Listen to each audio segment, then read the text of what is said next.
Že tukaj Valentin.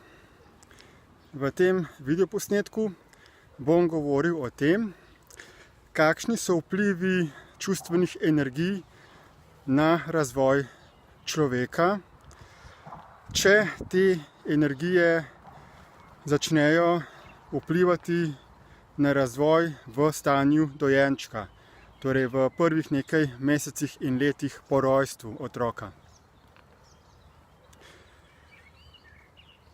Starši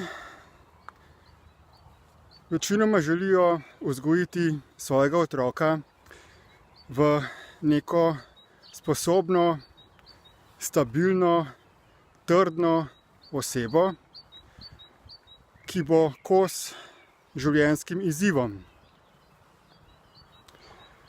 In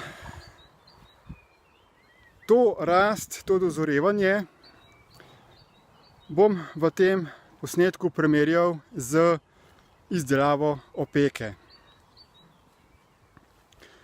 Opeka je gradbeni element,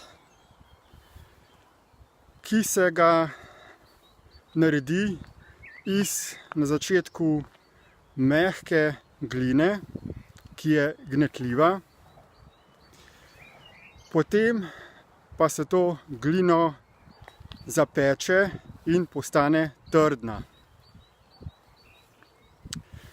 In opeka v zidu bo zmogla prenesti težke obremenitve le, če je sestavljena iz čim bolj čiste gline, torej da nima notri kakšnih tujkov, kot so kakšni kamenčki. Kajti sicer, če bi imela v sebi te tujke, bi pod pritiskom počila, bi se razdrobila. Pri vzgoji človeka pa so te nečistoče, ki človeku zmanjšajo stabilnost, vplivi čustvenih energij. Človeško telo je namreč tudi na začetku, v prvih mesecih in letih po rojstvu, zelo občutljivo, zelo mehko. In občutljivo je na vibracije, na zvoke, ob tem pa lahko razlikujemo med fizičnim, naravnim zvokom in pa med zvokom, ki je nabit z čustveno energijo. Če so v okolici otroka osebe, ki z njim komunicirajo in uporabljajo naraven fizični zvok, potem ta zvok ne bo prizadel fizičnega telesa otroka. Če pa so v bližini otroka osebe, ki močno čustveno reagirajo, recimo, da otrok sliši starše, ki se prepirajo, ali da starši ali eden od staršev kara otroka, ga nadira, krega, takrat pa ta zvok oziroma ta čustvena energija v zvoku staršev poškoduje otrokovo telo. Te energije v telo otroka vsadijo te tujke kot neke kamenčke, ki so sprožilci čustvenih reakcij. Dejansko se tudi poškoduje samo fizično tkivo telesa, predvsem pa se je pomembno zavedati, da te čustvene energije v telo otroka vsadijo sprožilce čustvenih reakcij.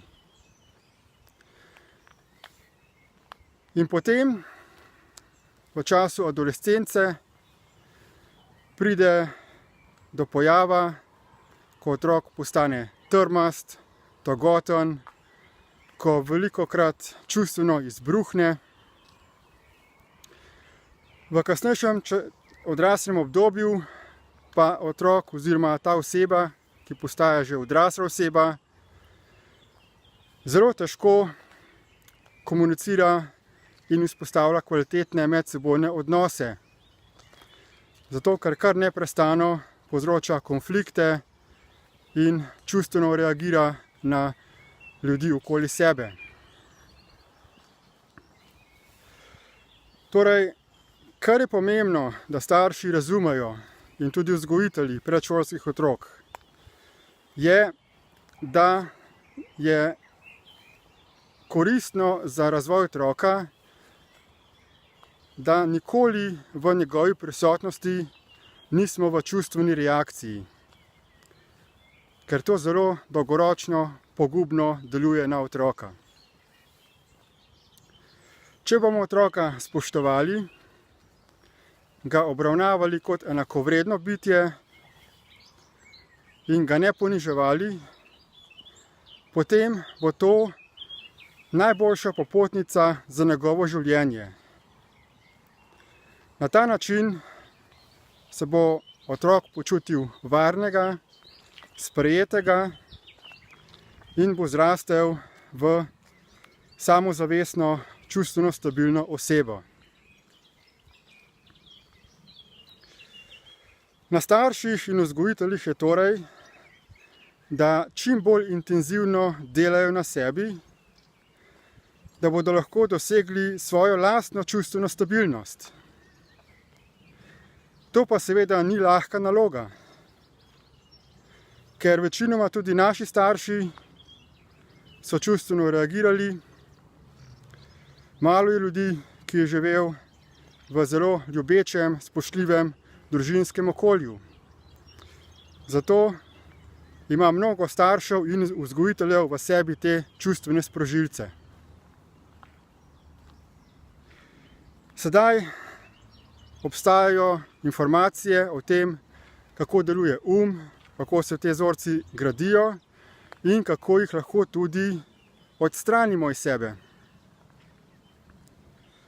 Odkril sem odličen uvodni, brezplačni spletni tečaj, ki se imenuje DIP Lite, je v angleškem jeziku in ga priporočam vsem, zlasti trenutnim staršem, bodočim staršem in vzgojiteljem, zato da začnejo ozaveščati in preobražati svoje vzorce na ta način, da bodo predvsem z otroci zmožni komunicirati v čim večji čustveni stabilnosti.